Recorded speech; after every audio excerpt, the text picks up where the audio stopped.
Oi, meu nome é Daniela Cunha e eu tô aqui para falar hoje sobre o estado de fluxo e por que esse estado é mais interessante da gente buscar do que a própria felicidade.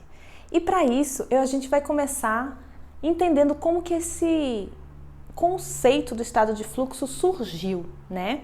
A gente tem aqui o Mihaly Csikszentmihalyi, que foi o psicólogo húngaro que cunhou esse termo. Em 1975, ele publicou um livro chamado Entre a Ansiedade e o Tédio. Assim ficou em português, né? Mas seria além da ansiedade e do tédio. Seria esse ponto óptimo de equilíbrio, onde a gente não tá nem assim preocupado, ansioso, né? Naquela tensão e nem tá sem interesse, na apatia, no tédio. E ele depois escreveu vários outros livros, porque esse ponto, né, de equilíbrio, chamado justamente o estado de fluxo, ele se tornou a maior autoridade no assunto, escreveu muito sobre isso. E como isso surgiu? Isso surgiu buscando justamente saber sobre a felicidade.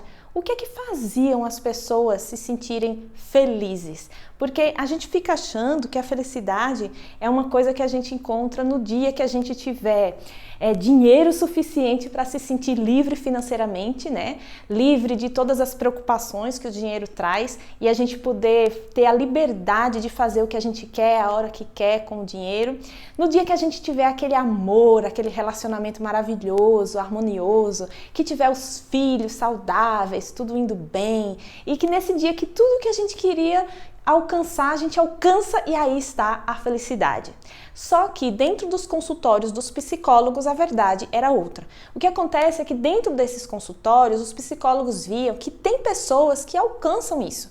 Pessoas que passam assim vidas, anos, muito tempo perseguindo, né, alcançar a liberdade financeira, o amor, a harmonia em geral na vida, com tudo aquilo que ela sempre desejou. E quando essa pessoa chegava aí, o que acontecia?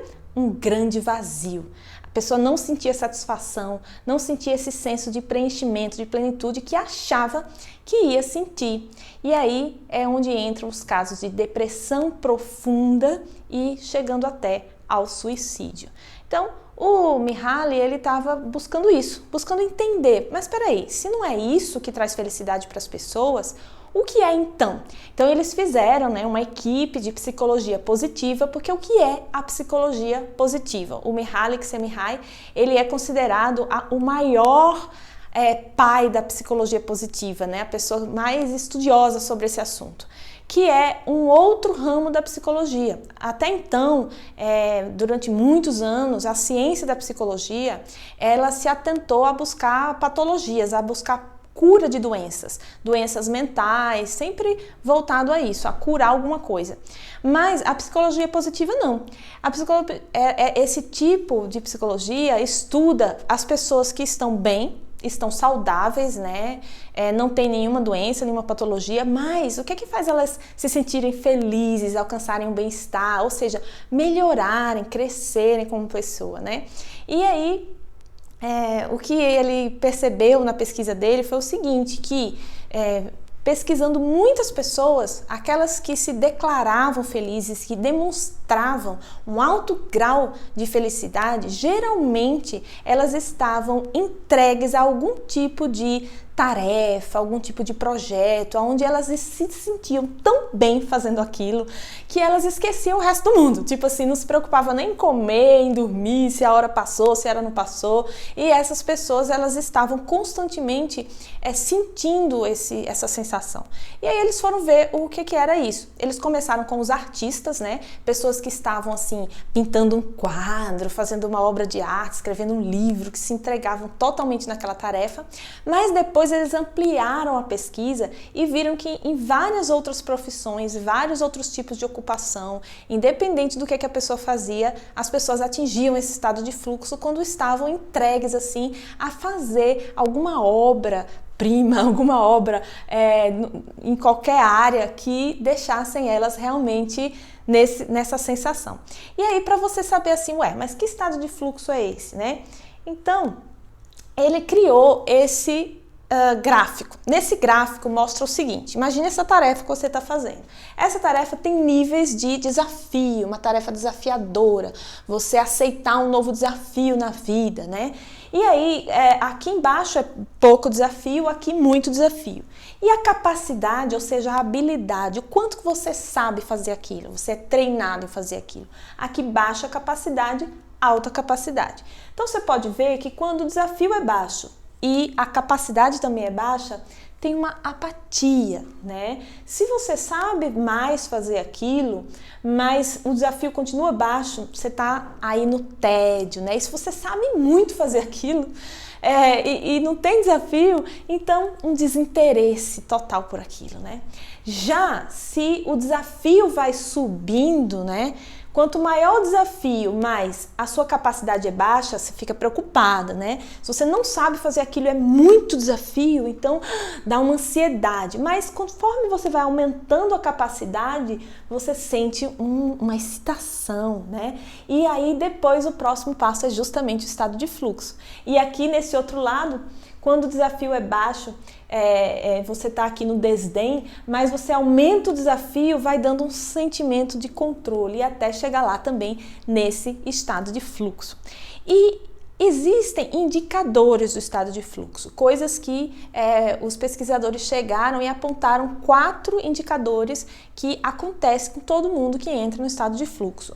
E para isso, eles deram essa sigla, STIR, que é do inglês, né? Vocês vão ver aqui, e existem esses 4 indicadores. O primeiro, que é o S, é o senso de selflessness, que seria o perder-se de si, né? A sensação de eu, de identidade, desaparece. E existe um paradoxo, porque ao mesmo tempo que desaparece aquele crítico interno, né? Aquela vozinha, o diálogo interno lá, ao mesmo tempo as pessoas se encontram mais do que nunca, né? É como se sumisse aquela ideia de eu, mas surge um eu mais verdadeiro lá no fundo. Então essa sensação de desaparecer o ego, a ideia de eu, é um dos indicativos. E aí a pessoa sente essa libertação e está presente no aqui e no agora. O outro é o timelessness, que é a ausência de tempo, a atemporalidade, né? A sensação de que tá tudo parado, mas ao mesmo tempo o tempo voa, porque quando vai olhar para o relógio, para o tempo cronológico, uau, passou isso tudo de tempo, eu não percebi, eu tava com a sensação de que o tempo estava parado, de tão imerso que eu tava ali naquela atividade, e é uma sensação prazerosa, né? Uma coisa que a pessoa sente prazer em estar ali imbuído naquela tarefa. O E é de esforço, tipo assim, ausência de esforço, dá a sensação que não tem esforço. Por mais que a pessoa tá ali fazendo algo que é um esforço, mas é tão prazeroso em se entregar naquela tarefa que não dá a sensação de esforço, né? E começa a vir, porque assim, esse crítico interno, essa vozinha que a gente tem, o autodiálogo dentro da cabeça da gente, ela acontece no neocórtex pré-frontal. E essa parte do cérebro, ela fecha quando a gente está em estado de fluxo. E aí as partes automáticas da gente é que está fazendo a tarefa. E aí por isso que dá a sensação de que a gente observa a gente mesmo fazendo aquilo. Tipo, uau, eu estou mesmo fazendo aquilo, porque é prazeroso e ao mesmo tempo o nível de performance é muito alto. Como a gente vai ver aqui no R de riqueza. Riqueza no sentido de que a gente sente que tem um fluxo de informação acessível para a gente. Se abrem janelas e a gente sabe todas as respostas, né? É o contrário de quando dá o branco. Aqui não tem o branco, aqui a gente está acessando muita informação. Mas ao mesmo tempo não é um fluxo de informação tão grande assim que a gente vai se sentir sobrecarregado. Mas é a quantidade de informação ideal para você conseguir interpretar essas informações e você poder sintetizá-las e expressá-las, né, na melhor forma possível, com o melhor desempenho que você já experimentou. Então, por isso que esse estado de fluxo começou também a ser conhecido como o estado do super-humano, né? O humano atingir o seu melhor em performance e em sensação de bem-estar tudo junto ao mesmo tempo. E se isso é tão legal assim, aí a gente se pergunta, mas isso acontece aleatoriamente, né, ao acaso, tipo, é uma coisa espontânea, como antes os artistas diziam, a inspiração chegou, fui visitado pelas musas. Mas os pesquisadores de hoje, tipo, tem o Steven Kotler e o Jamie Wheal, eles pesquisam como que nasce, né, eles têm o genoma do fluxo projeto, né, que é como que você intencionalmente gera esse estado de fluxo. E aí é muito individual para cada pessoa. A primeira coisa a se fazer é você se observar. Quando você entender que você entrou em estado de fluxo, tentar registrar o que é que tinha presente ali, né? Qual era o ambiente que você estava, quais eram as pessoas, que tipo de atividade você estava fazendo, e você vai tomando nota disso daí até entender quais são os seus gatilhos individuais. Mas o Mihaly Csikszentmihalyi, ele deixou pra gente no livro dele 5 pontos para a gente fazer coisas, né, que a gente gere esse estado de fluxo. E o primeiro é o seguinte, é a recompensa intrínseca. O que é isso, né? Muitas coisas que a gente faz na vida, muitas tarefas, a gente faz por causa de recompensas extrínsecas ou externas. Por exemplo, quando a gente faz algo em troca de dinheiro, a recompensa vai ser o dinheiro. O dinheiro é uma recompensa externa, não é interna. Tipo, a gente faz por causa de reputação, de status, por causa de que a gente vai conseguir algo externo com isso, né? Reconhecimento, a gente vai ganhar algum prêmio, alguma coisa assim. Tudo isso são recompensas extrínsecas. As intrínsecas são aquelas coisas que, mesmo que você não recebesse nada em troca, se você não recebesse dinheiro, se você não recebesse aplausos, reputação, nada, ainda assim você faria isso pelo puro prazer de fazer, porque você gosta de fazer. Então, essas coisas são as coisas que dão essa recompensa por si só, internamente, sem precisar de nada externo, né? Algo que você faria com prazer pelo simples fato de fazer. Então, pense quais são essas suas coisas, porque esse é o caminho, precisa ser uma coisa de recompensa intrínseca, para a gente entrar no estado de fluxo. A coisa número 2 são os objetivos claros e o senso de progresso, é aquela coisa de medir, né? Se a gente não sabe qual é o lugar que a gente está indo, a gente não vai saber se a gente chegou, né? Então, quando a gente tem clareza do que é que a gente quer atingir, aí sim a gente consegue experimentar esse senso de progresso. E sentir que está progredindo é importante para a gente sentir esse estado de fluxo também. Feedback claro e imediato, né? Que seria um retorno, assim, a gente sentir de volta um retorno que a gente compreende, que é claro pra gente e que é rápido, não é um feedback que só vai acontecer dali a um tempo, né? Aqui está o jogo de desafio e habilidades, que tem a ver com aquele gráfico que eu mostrei. Então aqui a gente pode fazer uma coisa muito interessante, que é de buscar esse equilíbrio, que é assim, se você perceber que a atividade que você está fazendo, você sabe fazê-la muito bem e está pouco desafiadora, então o que é que você pode fazer para aumentar esse desafio? Que novo desafio você pode aceitar, topar agora nesse momento, né? E ao contrário também, quando o desafio estiver muito alto, você começou a fazer uma coisa nova, que você não tem habilidade ainda, que você não aprendeu ainda como é que faz, então você se pergunta, o que é que eu posso fazer para aumentar minha habilidade nisso? Para aprender e saber melhor fazer isso? Então assim você vai medindo, aumentou o desafio, então você aumenta a habilidade, tá com muita habilidade, então aumenta o desafio, para sempre encontrar esse ponto de equilíbrio, esse ponto óptimo, que é o estado de fluxo. E um foco intenso no momento presente. Então, nesse momento é importante assim se entregar totalmente àquela habilidade, àquela tarefa, né? E não deixar que nenhuma outra coisa entre ali, mas entrar de cabeça mesmo nisso. Então, essas são as 5 coisas que você pode fazer. Eu quero citar também aqui o Jason Silva, ele fala muito sobre estado de fluxo, né? Se você pesquisar ele na internet, ele tem até um podcast chamado justamente esse nome do fluxo.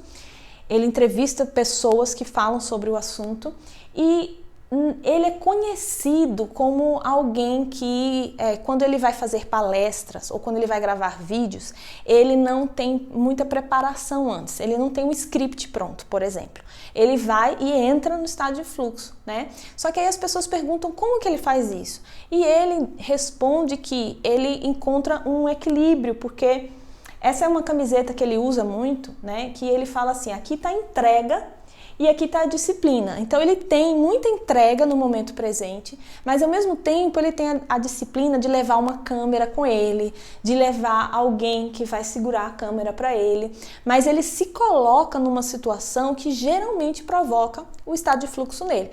Se você for assistir os vídeos dele, você vai ver que ele está numa floresta, ou que ele está numa praia, ou seja, ele vai para um lugar que vai fazer com que aconteça o estado de fluxo na mente dele, tá? E aqui tá o fluxo, ele tá entre a entrega e entre a disciplina. Então, nesse momento, eu gosto de falar o seguinte, tem pessoas por aí que dizem, você não precisa se esforçar, você tem que deixar fluir o fluxo da vida. Só que fluxo da vida é esse? Será que esse fluxo é o seu fluxo?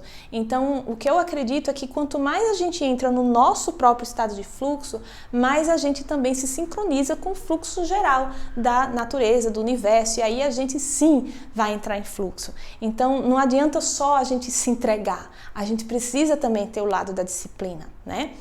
E para mim, Daniela, eu observei em mim que, por exemplo, em momentos que eu estava dando palestras com pessoas assistindo, eu experienciei muito estado de fluxo, principalmente essa sensação de sou eu mesmo que estou falando isso, sabe? Parece que minha boca está falando e eu mesma estou me observando. Por quê? Porque quando eu fui dar essas palestras, eu pensei muito sobre o assunto antes, eu assisti vídeos, eu entrei assim nesse assunto, mas eu não fiquei presa a muitos scripts nem nada disso. Geralmente nas minhas palestras eu levo apenas tópicos, mas na hora o que vem no fluxo é o que realmente acontece. Realmente é uma sensação muito prazerosa. E para você, o que é o seu estado de fluxo? Grata por estar aqui, espero que esse assunto contribua para você. Deixe o seu comentário aqui embaixo e coloque sua pergunta, vai ser um prazer para mim responder você. Grata!